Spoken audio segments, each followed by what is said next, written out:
Alright, welcome back to another video of Tower of God lore. In this video we're going to be talking about the Floor of Death, its history, geography, and significance in the story. So with that being said, let's get into the video.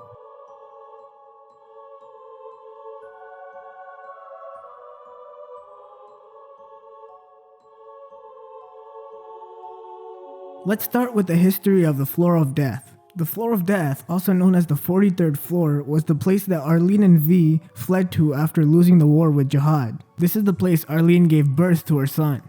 However, Jahad, who loved Arlene a lot and couldn't stand the fact that she had a child with another man, tracked them down and killed her child right in front of her.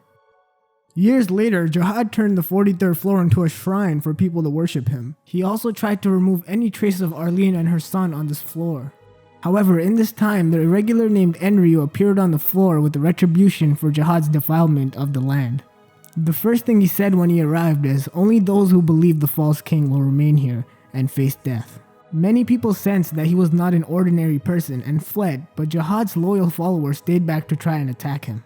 Enryu relentlessly attacked his enemies with spears made of shinsu. Soon after, the guardian of the floor emerged in a fury and attacked Enryu. However, the spears of Enryu were too strong and they managed to pierce the guardian's flesh and kill it. This was the first time a guardian was killed, and it disproved the belief that they were invincible. Their battle destroyed all the landscape around them, and all that was left was a sea of blood in the guardian's body. Most of the people on the floor ended up dying, while the survivors were struggling in the unusual shinsu and facing problems such as aging and a lack of food. Also, rumors started to spread about Enryu and of a thorn that he left behind strong enough to kill Jahad. To stop these rumors, the Jahad family blocked all entrances and exits to the Floor of Death and didn't let anyone leave. In this time, when most people were struggling to survive on the floor, the rulers of the floor, Grande Ja and Grande Sa, used magic and spells to store the souls of the people on the floor in a spirit room. This granted the people on the floor immortality, but they could never leave the floor again. Alright, that was the general history of the Floor of Death, but now let's shift our focus over to a character that is directly related to this history. I'm talking about Hell Joe. Hell Joe was a hole repairman. Holes are basically a system of pipes, partially made from the blood vessels of the dead guardian, that pulls shinsu from the outer section of the floor to the inner section. These holes were important because after the guardian died, the inner section of the floor became uninhabitable. Since Helljoe was a repairman for these holes, he became familiar with them, and eventually he was appointed the position of top hole master. However, Helljoe was not satisfied. His real dream was to leave the floor and see the world. However, he was too weak to do so. At some point, he encountered Yurek Mazino, who heard Helljoe's dream of wanting to be free from the floor and decided to help him out. He gave Helljoe the red Thrissa, which we later find out was actually a part of the corpse of the guardian that Enryu killed. It had great power, and Helljoe was finally strong enough to pursue his dream. He proposed a solution to Grande Sa for everyone to be free using the soul-stirring ladle, but Grande Sa refused. After failing to come to an agreement peacefully, he finally gave in to the power of the red Thrissa and became one with it. He overthrew Grande Sa and took over the south city of the Floor of Death using force. However, before Grande Sa was imprisoned, he made it seem like the soul-stirring ladle was destroyed. Helljoe believed the soul-stirring ladle was his only ticket out of the floor, so he was devastated when he found out that it was destroyed. Fortunately for him though, Fug, or also known as FUG, I know some people like to say FUG, but I say Fug. Fug was looking for the thorn pieces left behind by Enryu, and they made a deal with Helljoe. The deal was that Helljoe would have to find all the pieces of the thorn for Fug, and they would find a way for him to leave the Floor of Death. Alright, so that was basically all the history and important events that shaped the Floor of Death into what it was in the story.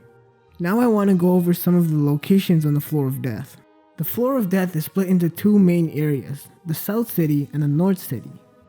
The South City was originally ruled by Grande Sa, however, as I said, Helljoe took over. The Red Fortress is inside the South City and is basically the place where Helljoe lives.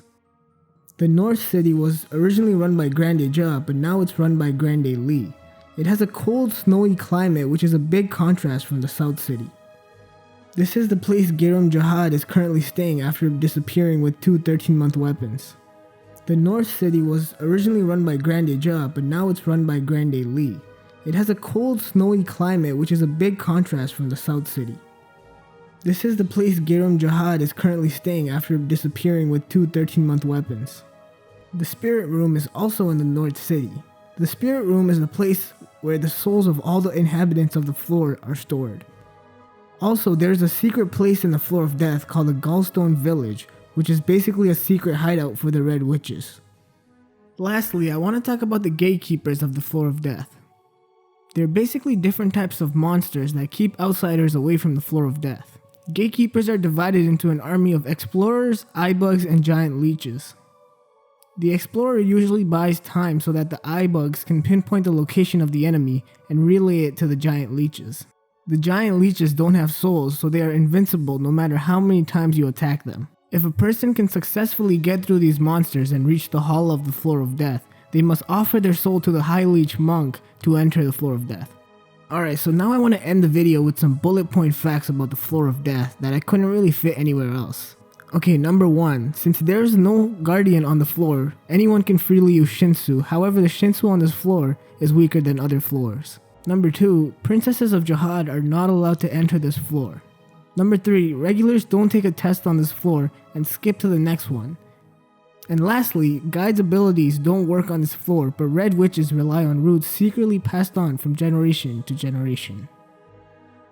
Alright, so that will basically conclude this video. I tried my best to include everything that is directly relevant to the Floor of Death while still keeping some information for other videos. For example, information about the Thorn Fragments and Hockney. I didn't forget about those things, I just left them for future videos so that I can go more in depth on those topics, because I feel like they're pretty interesting. And one last thing, at the time of recording this, I have 45 subscribers, so I would really appreciate it if you guys can get me to 50. So if you enjoyed the video, then please like and subscribe, and as always, comment below if you have any suggestions for future videos. So with that being said, I'll see you guys in the next video.